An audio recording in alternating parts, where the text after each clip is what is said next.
grup, no, del món sencer. Què collons? Que s'ho han de creure, Oco, la més bonica. La nostra llengua.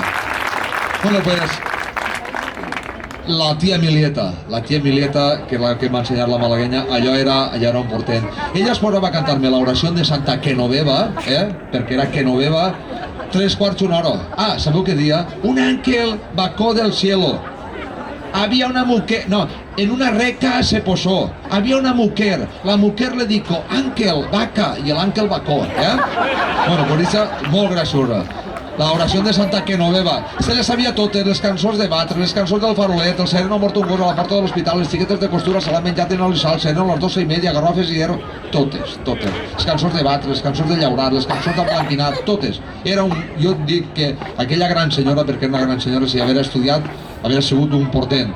Però quan es posava graciosa era quan versava. Era molt beateta, cada un pot fer el que li dona la gana, per supòs, però de quan en quan li agradava clavar la punxeta. I dia que un pajarito volava por encima del convento. Qué contentas que están las monjas con el pajarito dentro, Qué bonito.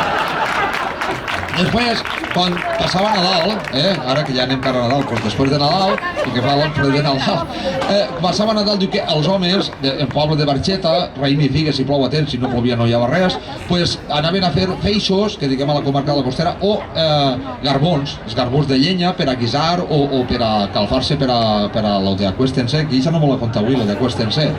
Bueno, pues resulta de que diu que feien els garbons.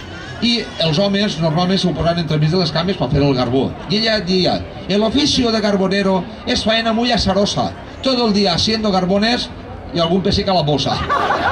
Però la més gran que dia que esta n'hi ha gent que la practica i la fa molt bé, dia que la naranja nace verde y el tiempo le da color y el que nace quilipolla no lo madura ni Dios. La malaguenya Barxeta.